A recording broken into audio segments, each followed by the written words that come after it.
podcast is part of the Sports Social Podcast Network.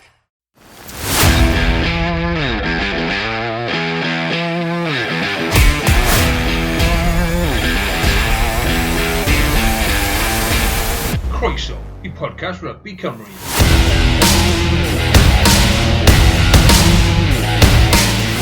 Helo, siwmai a chroeso I benod arall o bodlediad Rugby Cymru.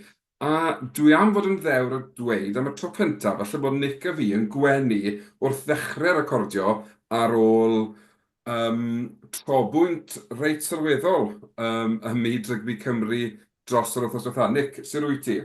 Dwi'n dda. A dwi'n gwybod os dwi'n teimlo hapus. Dwi'n gwybod os y ffaith ydy wedi gweld paent efo chdi dydd Sadwrn neu ffaith mae Cymru wedi gwella. Dwi'n mynd sicr pa un dio. Wel, newn ni esgus mae'r ddau wedi, jyst i wneud fideo yma'n well. Ond na, oedd hi'n hyfryd dy gyfarfod I Nick yn Gaerdydd penwythnos diwethaf, braf iawn gweld ti'n dod lawr, wneud y daith hirfaeth o'r gogledd ddwyran a wylio'r gêm, ond enw ma'n I drafod y gêm mewn bach nawr, ond ddechrau, mae tipyn yn newyddion yr wythnos yma hefyd. Dechreuwn ni gyda Carwyn Cymru, Dewi Lake yn cael ei ychwanegu'r garfan, penderfyniad hawdd, byddwn ni'n meddwl, I siarad I ychwanegu Lake na bod yn hollach eto. Ydy, dyn ni byr o'r chwaraewyr international, well, dim international, world beaters really. A ffaith mae o'n sefyll fan ni yn yr byd rhwngwladol. Mae'n dangos ffaith mae bobl meddwl amdano fo. Wrach ni disgwyl, wrach cael y gêm I gwylch cyn o dod I fewn I tîm, ond yn sicr maen nhw wedi penderfynu mae'n barod, wedi bod yn marfer efo nhw, a dwi'n disgwyl bod ar y fainc yn y gêm nesaf. Ond mae'r ffaith hefyd bod wedi bod yn gapten ar ei wlad, fydd e'n tynnu o'r profiad yna yn yr ystafell newid, a fydd e'n siarad ar boes, a bydd ei gael ei bresenoldeb oddi ar y ca yn rhoi hwb iddyn nhw, ond hefyd, fel ti'n sôn, mae fe'n un o'r chwaraewyr na ni'n gallu dibynnu arno fe, I gario'r bêl, mae'n gryf yn y dacl, a mae fe'n gwneud gwaith o amgylch y ca, felly hapus iawn I weld Dewi Lake yn cael ei ychwanegu i'r garfan a cystadlu am y Cris Rhif 2 na ar gyfer yr Alban ymhen dros wythnos wrth I ni recordio yma heno. Pwt arall newyddion sydd wedi torri heddi o'r gêm wythnos diwetha, Ringros, Carden Goch wrth gwrs wedi cael gwaharddiad o 2 wythnos, ond fel sy'n digwydd na'n rheolaidd ym myd rygbi, mae'r guidelines yn clawdi wedyn ni wrth gwrs, fydd yn gwaharddiad o 2 gêm, ond yn dechnegol dim ond gêm Iwerddon penwythnos nesaf fydd yn colli gan fod y gêm Leinster erbyn Gaerdydd yn cael ei gynnwys fel un a bod yn gwneud, os yw'n gwneud cwrs, bydd e'n meddwl bod yn rhydd I wario yn y gêm dyngedfennol ola na yn erbyn Ffrainc. Dyfarniad teg neu ydy'r ffaith bod y dim ond yn colli un gêm rhyngwladol yn neud bach o joc o'r holl beth I ti, Nick? Wel, be dyn ni angen yw cysondeb, a oedd ent yma cael, oedd o ddim gallu cyfru y gêm Toulouse, ond fedru Ringros defnyddio'r cyfru hwnna. So, dyna ddim yn deg. I ddeud y gwir, a'r peth yw, dim byd yn erbyn y boi, ond be dyn trio gwneud ydy gwella y ffordd bobl yn taclo, a'r trio bod cael y gêm chydig bach mwy o'n saff. A dyna di'r purpose hwn. A os di rhywbeth fel hyn, mae'n jyst tynnu sylw o ffwrdd o hwnna. Ond a fi'n credu fel y gair tyngedfennol fel yna sydd ddefnyddio oedd cysondeb yn dweud. Dyna ni eisiau gweld ar draws rygbi yn y byd. Ond os yw un rheol, a fi'n gwybod mae rhanbarthau Cymru wedi gwneud rhywbeth tebyg, mae chwaraewyr Cymru wedi bod fel, nid yn oed fi'n cofio Ray Lilo yn cael gwaharddiad, ond yn cynnwys gêm Gaerdydd erbyn Casnewydd yn yr uwch gyngred. Oedd y beth yn ei chwarae yn y gêm na, ond maen nhw'n cael defnyddio fe wedyn. Dwi'n cytuno gyda'r rheol yna, os dwi'n cael dy wahardd ar y car yn gwladol, felly y gemau hynny dylai gael ei effeithio, a bod ti'n cael dy ddamwared ar y can chwarae i'r rhanbarth, be bynnag, mae'r gemau hynny dylai fod yn cael ei cyfri. Dylse fe ddim fod crossover sy'n gwneud pethau yn haws, i ti, o be bynnag. Sôn am y gardiau goch, fi'n gwybod ni'n trafod newyddion fan hyn, ond yn y man, a gyd i amser i feddwl amdano fe, dwi'n mynd i holi dy farn di am y 20-minute red card yna, achos mae dy fi farn eitha cryf ar y peth, ond fel dwi'n gweud, na i sôn amdano fe pan fyddwn ni'n edrych yn ôl ar y gêm, ond jyst o beth i ti feddwl am. Mwy o newyddion wrth gwrs, rhanbarthau, dwi'n brysur, mae'n adeg cyffroes, mae'n eitha cyffroes gweld y rhanbarthau yn arwyddo chwaraewyr newi ac yn ail arwyddo chwaraewyr mis Chwefror, Nick, gan amla, mae'n panic mowr mis Ebrill, mis Mai, ond mae'r gwelch wedi bod reit brysur yn barod dros yr wythnos wrth yma. Do, mae Owen Watkin yn aros efo'r gwylch, a mae hwnna rhywbeth dda. A mae dreigiau wedi bod yn brysur hefyd. So mae'n dangos, mae'n rhoi chydig bach mwy o hyder i'r carfan. Os ti'n chwarae dda a mae cytundeb dod i'r ben, mae'n cyfle i chdi cael cytundeb newydd. A dwi'n meddwl mae hwn allan o ffordd, allan o ffaith, wrach mae yna mwy o arian yn y system am y dyfodol a mae hwn yn wych. O dia, a beth sy'n dda ar gwelch yn eto, i ni'n gweld chwaraewyr rhyngwladol yn rhoi i dyfodol i'r rhanbarth. Wrth gwrs, mae'n amser gyffroes gyda'r gwelch, gyda'r symud i St Helens, a nawr wedi gweld Jack Morgan, Dewi Lake, Owen Watkin, y fath o chwaraewyr bydde wedi cael cynigion o Lloegr, o Ffrainc, ac o bosib o bellach tu hwnt hefyd, ond yn penderfynu na yn Abertawe, yng Nghymru, dwi eisiau chwarae yn rygbi. A wrth gwrs, be mae'r gwerth ni'n wrthos yma hefyd yw ychwanegu capten Fiji ac ymddeiriadau am y pronunciation, Waisia Naya Calefu. Naya Calefu. Naya Calefu. Tipyn o sgôp cael rhywun o'i brofiad i... Fi'n gwybod mae cytundeb tymor byr i gan bod Owen Watkin wedi anafu, ond Nick, rhai bod ti eitha cyffroes o weld. Cyffroes iawn, diddorol iawn. Hefyd mae'n dangos uchelgais y gwylch. A gobeithio y dechrau fod nastud ar y cae. Ac hefyd gobeithio'r ateb ar gyfer olwyr iau gwylch. Helpu'r datblygu nhw. Dim ond tan diwedd y tymor, ond medru wneud gobeithio help mawr yn nhw. Fel dwi'n dweud, dim ar y cae ac hefyd yn y ffordd nhw'n ymarfer a paratoi ar geimeg, oherwydd mae gen efo gymaint o ffaith mae wedi chwarae yn Ffranc. Mae'n mor profiadol yn di. Odi, yn union. A hefyd, mae'r ffaith falle bod yn chwarae i Fiji, gwlad sy'n gorfod brwydro erbyn y gwledydd uwch yn y detholion a i gael ei lle'n cwpan y byd. Fydd hwnna'n help felly o fewn un o'r rhanbarthau Cymru, le mae'r rhanbarthau wrth gwrs yn brwydro i gystadlu gyda tîmoedd De Affrica, tîmoedd Iwerddon. Dwi ddim yn hawdd ar rhanbarthau Cymru. Bydd cael rhywun sy'n arfer a cyfarwydd ar y constant fight na felly i gyrraedd mor uchel am nhw'n gallu. Bydd hwnna hefyd yn hwb i'r holl garfan. Ydy. Mae Scarlett wedi bod brysur heddiw, Carwyn? O, dyn o'r diwedd, ond braf iawn gweld nhw'n fel llongyfarch perfformiadau chwaraewr ifanc fel Max Page gyda cytundeb proffesiynol llawn amser. Mae wedi bod yn mewn y mas o'r tîm, mae wedi bod ar asgell, mae wedi bod yn y canol, mae wedi bod yn arbrofi gyda fe i weld le yw'r lle gorau y ca iddo fe fod. Ar hyn o bryd, o'n i'n sôn gynnau am y finished package, y finished article. Dwi'n Max Page ddim fyny eto. Fi'n credu mae gwaith i wneud ar amddiffyn. Yn ymosod, ni wedi gweld beth mae'n gallu wneud yn Rhys o Scarlett yn erbyn Munster pythefnos nhw. Wedyn, does dim cwestiynu hynny, ond yn amddiffynol mae da'r gwaith gyda fe wneud. Wedyn, gobeithio fydd e'n parhau i ddatblygu a adeiladu ar ei yrfa, a pwy a wyr neu gallu fynd, achos mae'r sgiliau a'r talent gyda'r chwaraewr ifanc yma i fynd yr holl ffordd dwi'n credu. Mae un yn sicr yma dyfodol yn bendant.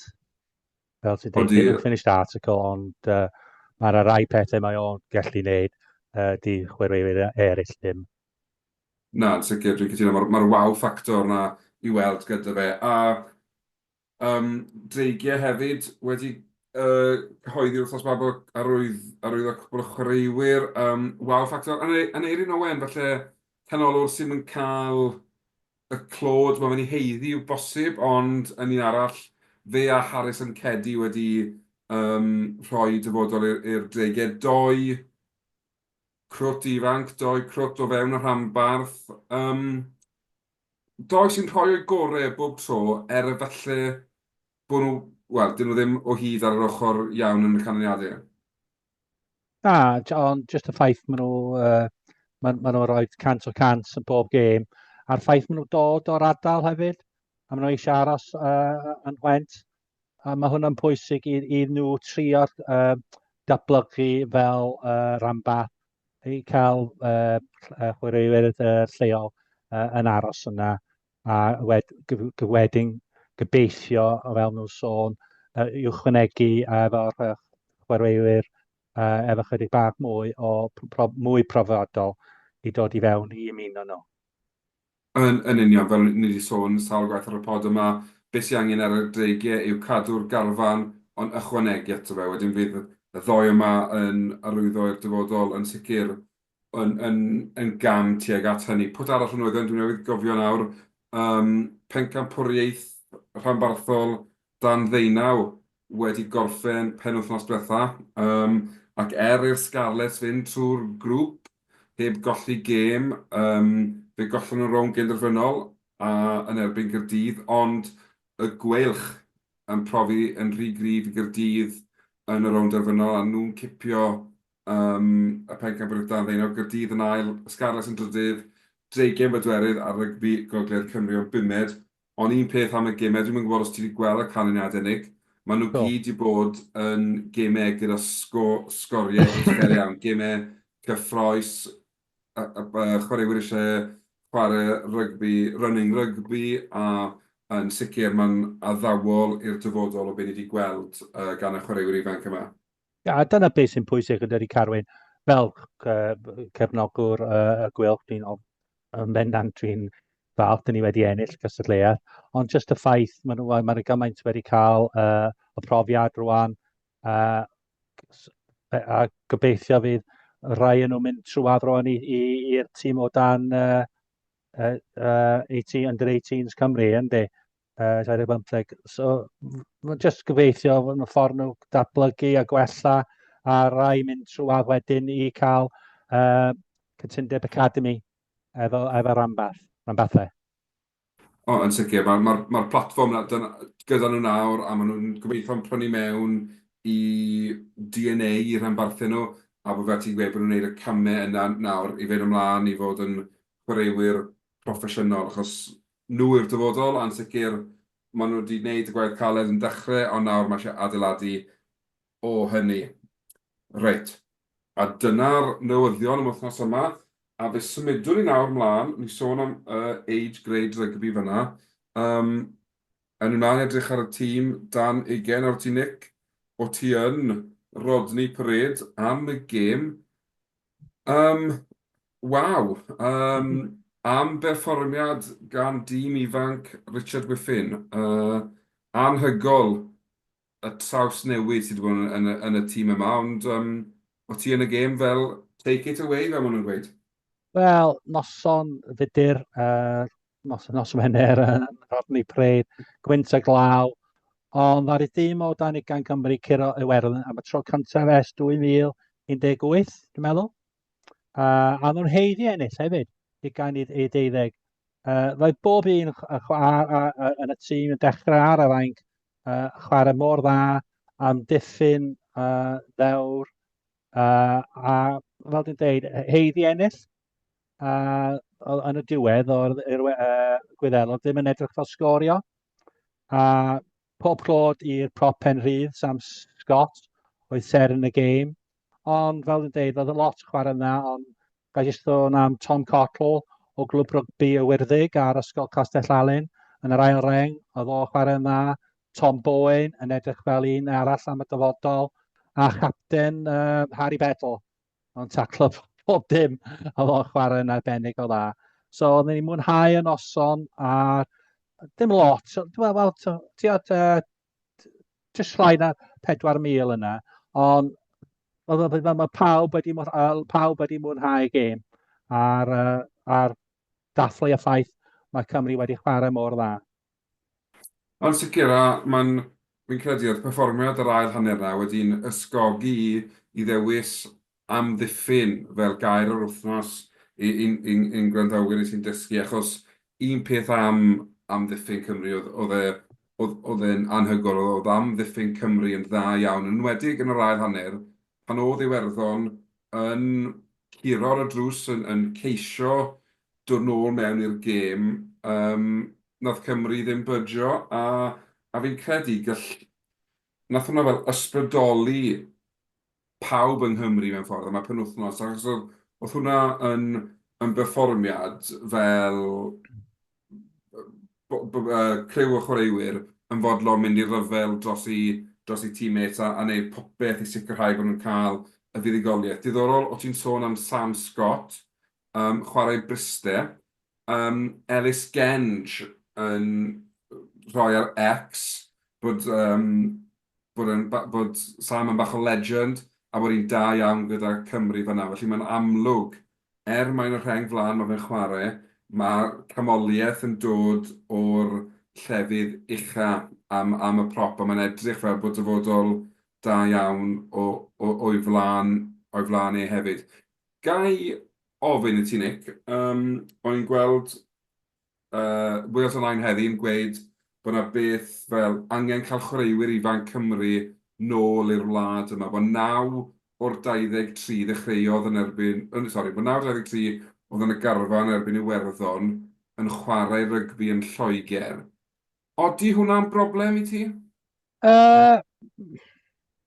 Mae'n gallu bod, ond os di'r bachgen neu eneth yn cael cynnig scholarship i mynd i'r ysgol, wneud lefel a chwarae rygbi, ti'n deall pam maen nhw penderfynu mynd.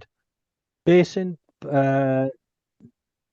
pwysig wedyn, a wedyn os nhw'n mynd i prifysgol yn Lloegr, cario ymlaen, dwi'n gwybod os ydy'n prifysgol yn Bristol neu Caerafon, dwi ddim yn gwybod. Ond be sy'n pwysig wedyn, fel Louis Hennessy, ar ôl maen nhw'n gorffen yn prifysgol, maen nhw yn chwarae i tîm, dim just yn i'r ail tîm. Os nhw just yn yr ail tîm, na, di ddim yn rhywbeth dda, a nhw just chwarae yn y Premiership.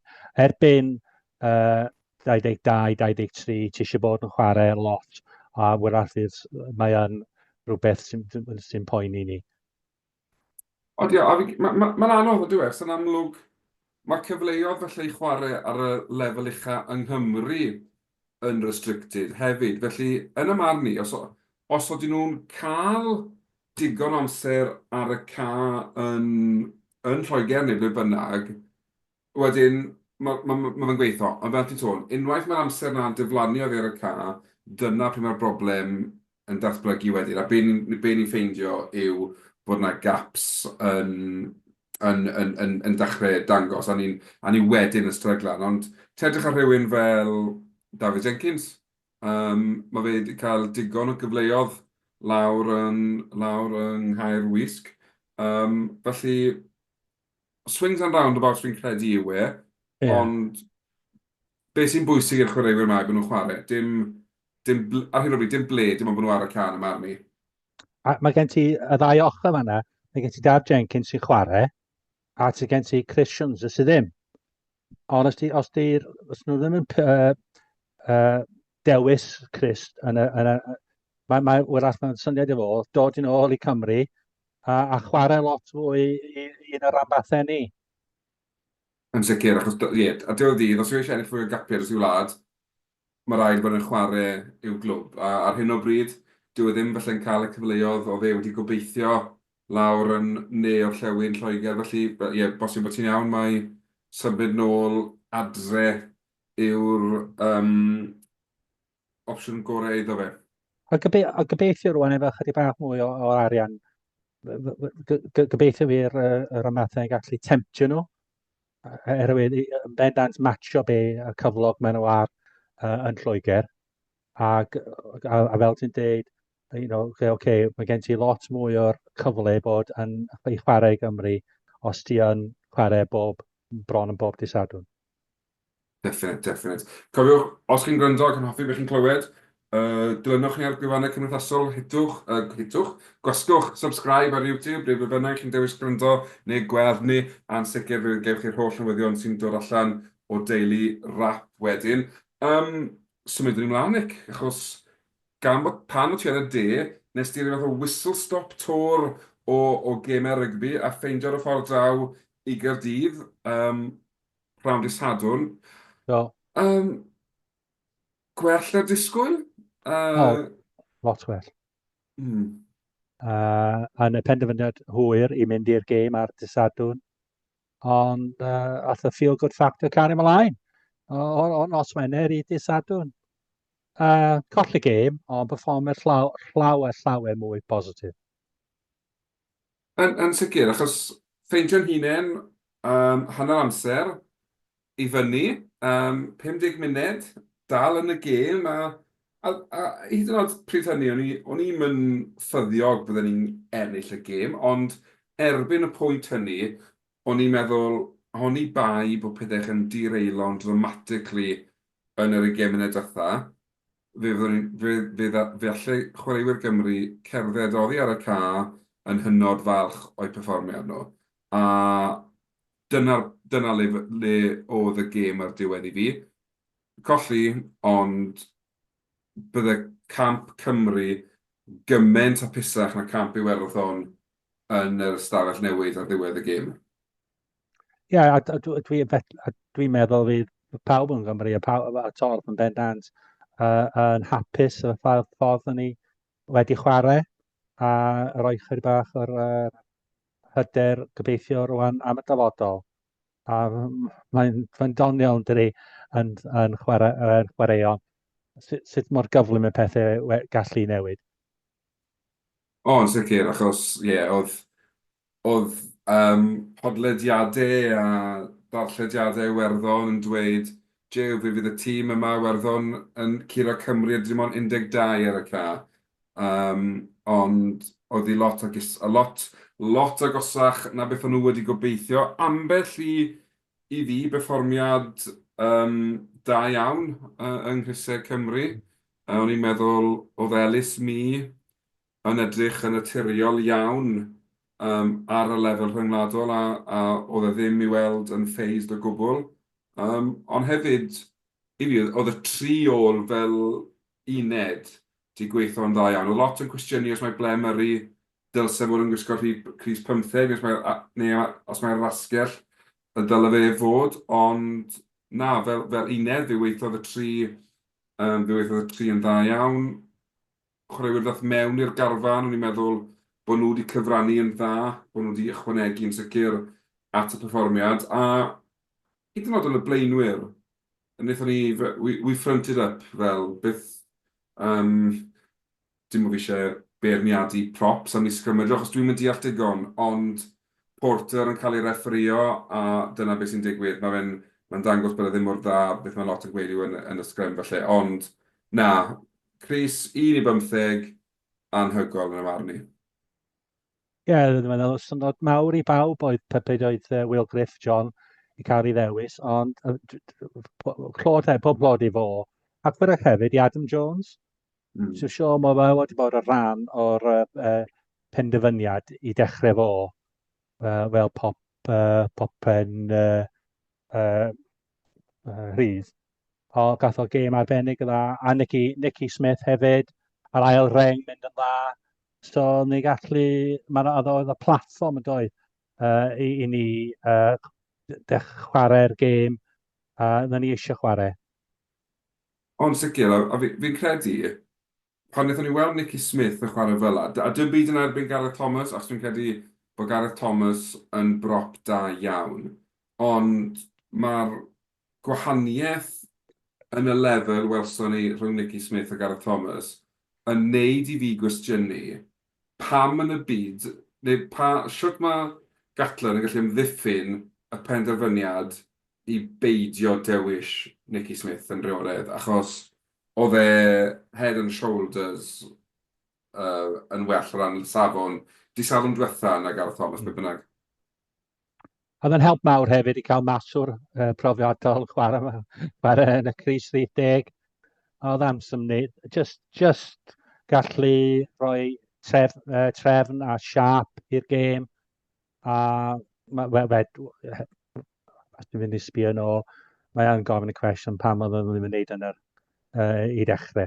Mae'r rhywbeth wedi digwydd rhwng y fo a'r Gatland, dwi'n meddwl. Ond no ddim yn gwneud dim byd special, ond just mae'n profiadol yn dweud, a mae'n gwybod pryd i cicio.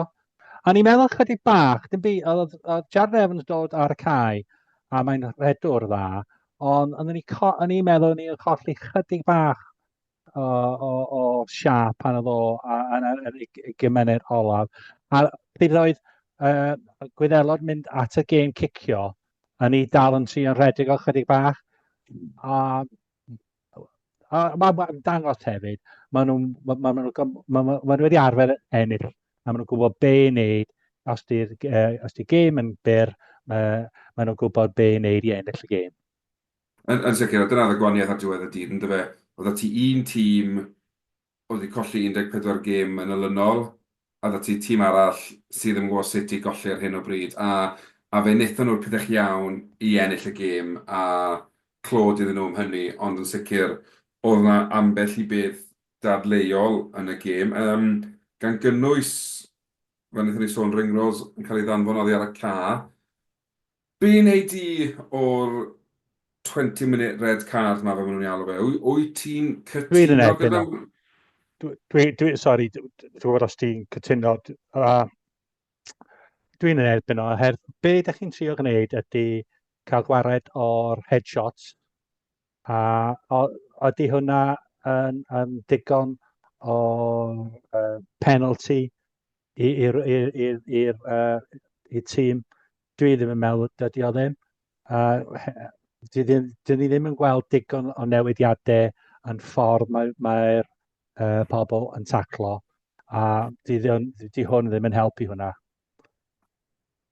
Na, a hefyd, maen nhw'n dweud, ni eisiau 15 ar 15, fe bod y gêm ddim yn cael ei sboilo, i dinistrio. Ond y gwir amdani yw, mae ringrose wedi cael ei ddanfon oddi ar y ca am dacl uchel ar y chwaraewr sydd wedi tharo i bennau. Pam dylse Iwerddon ddim cael ei penaliso am y weithred hynny? Wrth gwrs, mae pawb yn gweud dyw ringrose ddim yn chwaraewr brwnt, a dwi'n dieddol o gytuno gyda hynny, ond dim dyna'r pwynt. Nawr, mae'r mantes yn cael ei roi'r tîm sydd wedi cael danfon oddi ar y ca. Dylse Cymru fod yn cael rhywbeth o advantage. I fi, does dim mantes i Gymru nawr, achos dath Bundy ac i ymlaen erbyn Cymru dy Sadwrn, a newidodd y gêm. Fe oedd y gwahaniaeth yn y diwedd i rhwng ennill a colli. Wedyn, sut mae hynny... Oedden mae wedi gwneud gêm gwell i felly'r i World Rugby, ond sut mae hynny droi unrhyw fath o fantes i Cymru? Na, diolch ddim. Felly, dwi'n gwybod be, lle mae'r World Rugby os di'n trial yn di, ond pwy sy'n penderfynu, sut maen nhw'n cael bardd bobl? Achos dwi ddim yn gweithio, i fi, dwi ddim yn gweithio wedyn, mae rhaid edrych eto arno fe, achos... barn pwy sy'n pwysig yn dydi? Yn union. Fel dwi'n dweud, dwi'n cytuno o reidrwydd gyda falle bod y gêm ddim yn cael ei sboilo, ond ar un pryd, mae rhaid bod y tîm sydd ddim wedi cael cardyn goch yn cael rhywbeth o mantes. Dyw 20 munud ddim yn ddigon. Wedyn, na, nath ddim gweithio, ond fel, dyna ni, does ddim, fel, a ddiwedd ymlaen i'r gêm, a fel na mai, Cymru dal yn chwilio am i buddigoliaeth cyntaf yn y chwe gwlad, ond gobeith o'r diwedd ni, falle Wel, mae hwnnw ar mae ddod. mwy o dysgwiliad rwan ar ysgwydden nhw yn does. A bydd y gêm nesaf, wythnos nesaf, dwi'n sôn lot mwy amdano fo. Gêm galed, oedd yr Alban, Sean siomedig i peidio ar ennill yn Twickenham, ond oedd Lloegr chwarae teg ennill yn diwedd. Ond fedrwn ni'n mynd fyny i'r cair Geredin rwan, efo lot mwy o hyder ar gobeithio datblygu a adeiladu ar perfformiad. Cytuno. A gobeithio hefyd, ben ti'n dweud, newn ni sôn am y gêm wythnos nesaf, ond gobeithio falle bydd y tîm dan ei gen yn cael hat-trick o fuddigolaethau ar y tot. Ond beth bynnag, cyn bod ni edrych rhy beth mlaen i'r dyfodol, mae gyda ni gemau rhanbarthol a gemau SRC penwythnos yma. A gêm bwysica'r dreigiau o'r tymor nos Wener, Nick? I ffwrdd yn yr Eidal erbyn Zebra? Dwi'n meddwl mae Zebra, maen nhw'n rhy bell o Zebra rwan. Dwi'n meddwl maen nhw'n mynd i beth bynnag sy'n digwydd nos Wener, maen nhw'n mynd i bod yn olaf yn y lig, dwi'n meddwl, yn y URC. Ond mae'n pwysig y ffaith maen nhw eisiau ennill gêm. A dwi'n meddwl mae'n gan Tim Basham yn ôl, mae o'n chwarae. A hefyd Ashton Hewitt sydd heb chwarae gêm ers Ragfyr 2023. So pob lwc i fo. A mae o'n dipyn o player pan mae'n chwarae dda hefyd. So gobeithio maen nhw yn y gêm. A dwi'n disgwyl gêm agos iawn. Ond yn bendant mae Zebra favourites am y gêm. Odyn, mae'r ffaith bod nhw wedi ennill 4. Beth sy'n bizar yw, fi'n gwybod falle bod mae Zebra wedi ennill yr un faint o gemau a Ulster, y Gweilch, Connacht, Stormers a Caeredin. Nawr, does dim spel nôl ers bod o Zebra ti'n disgwyl nhw golli 16-18 bynnag faint o gemau oedd y tymor, ti'n disgwyl nhw golli nhw gyd. Felly, os yw'r dreigen gallu cymryd unrhyw gysur mas o'i tymor nhw eleni, yw edrych o fel mae Zebra wedi wneud e.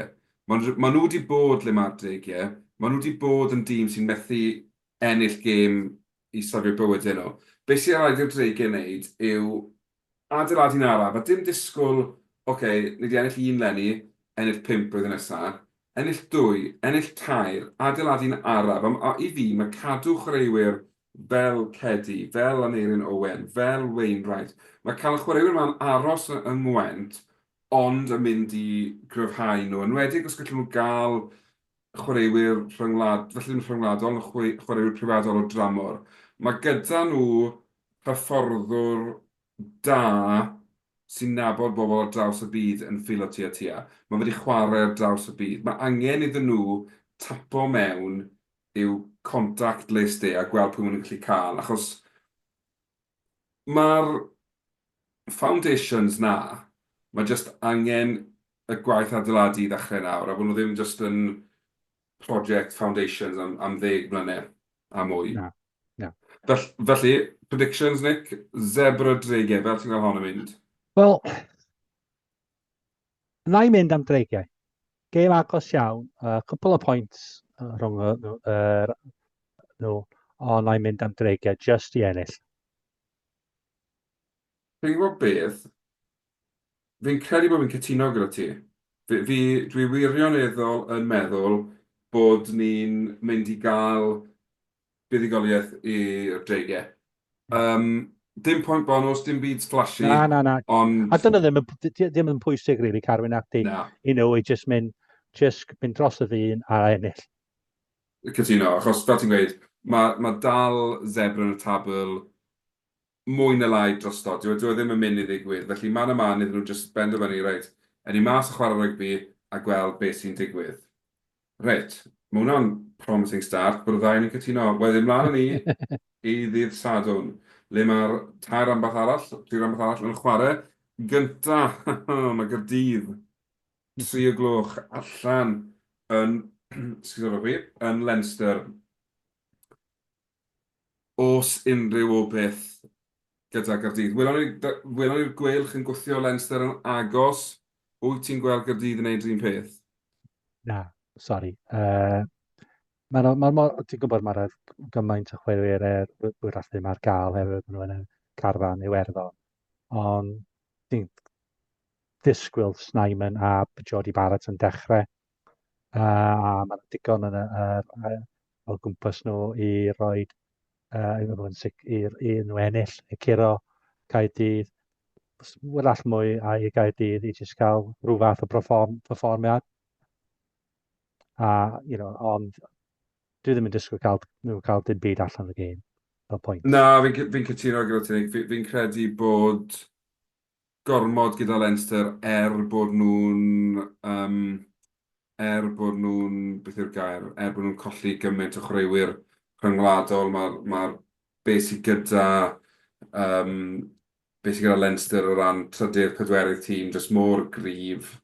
Mae'n anodd gweld unrhyw un yn dod agos yn nhw mewn ffordd. A yn enwedig o dîmau Cymru, dwi ddim yn credu bod digon o dalent gyda hyn o bryd yn anffodus. Felly, dwi'n credu mae Leinster fydd mynd â hon a fydd hi'n reit hawdd, felly 20 o bwyntiau mwy felly. Dwi'n cytuno. Felly mae Scarlett yn Belfast. Scarlett braidd yn siomedig. Perfformiad olaf yn erbyn Munster. Ydyn nhw gallu wneud yn well allan. A mae Ulster wedi bod yn siomedig hefyd. Dwi'n cael lot o aneddiadau, ond siwr dyn nhw ddim yn hapus efo'r ffordd maen nhw wedi chwarae. So i fi, fel neutral, mae'n gêm diddiorol.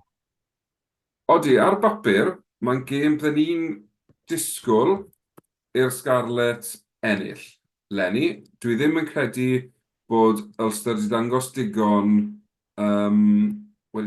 i fi i wneud i fi feddwl bod nhw'n peri gormod o threat i'r Scarlett. Ond, wedi dweud hynny, mae hon y fath o gêm wedyn mae'r Scarlett yn mynd â colli.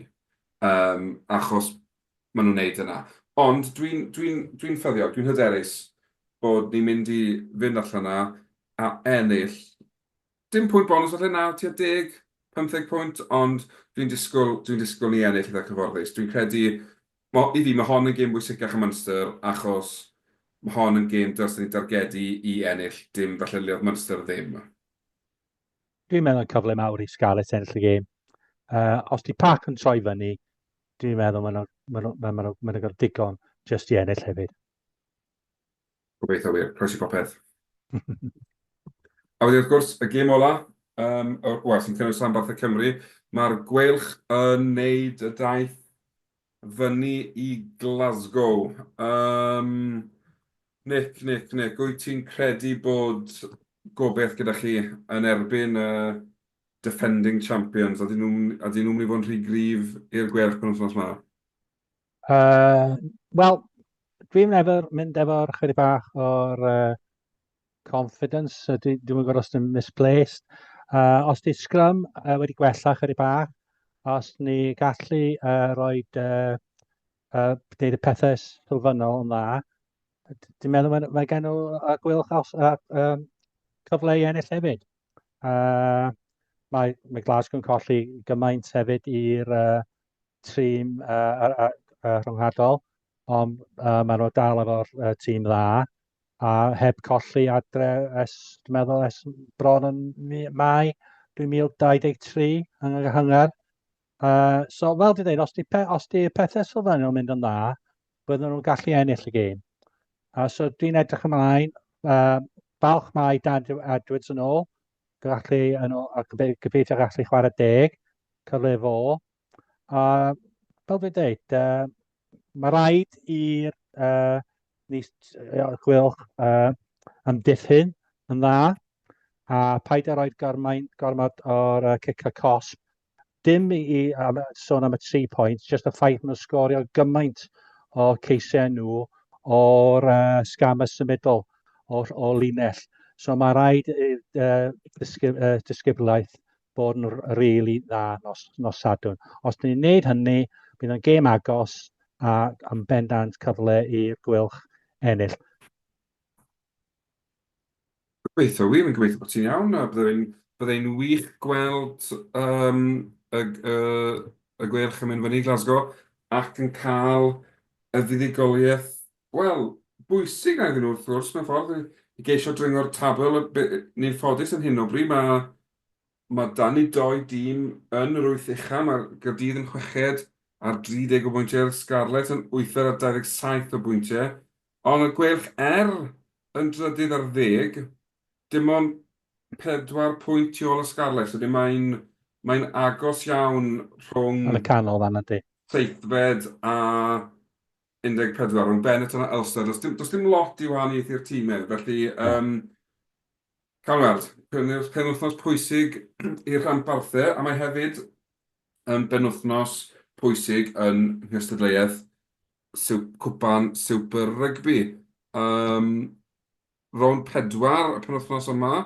Ble mae? Fi wedi colli'r gemau. Fi'n gwybod bod y Quins yn chwarae Abertawe, a bod Quins yn chwarae Abertawe.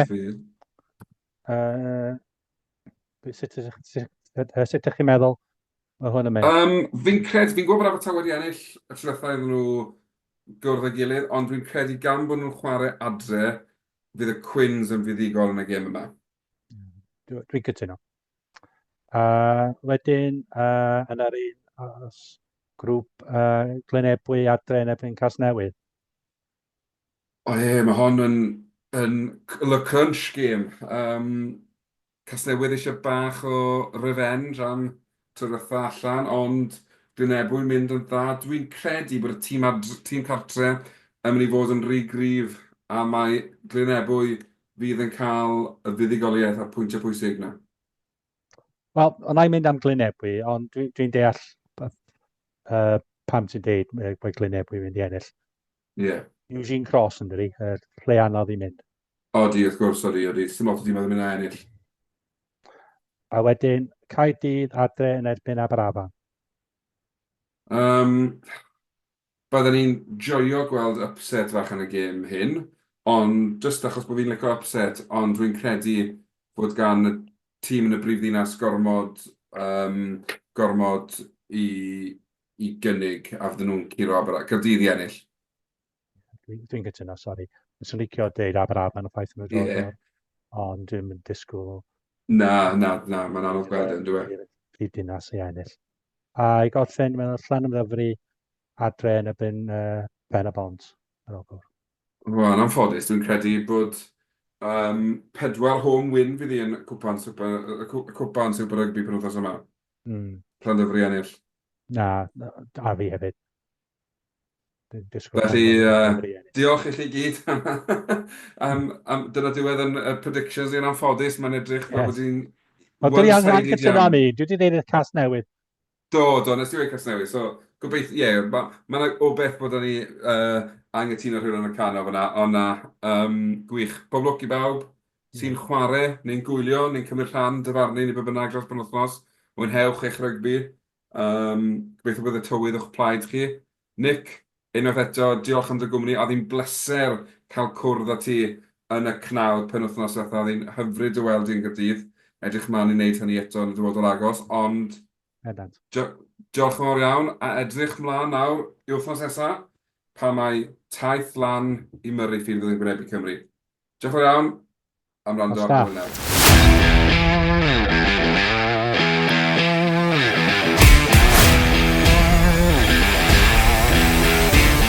Diolch am gwrando i'r podcast Rugby Cymru.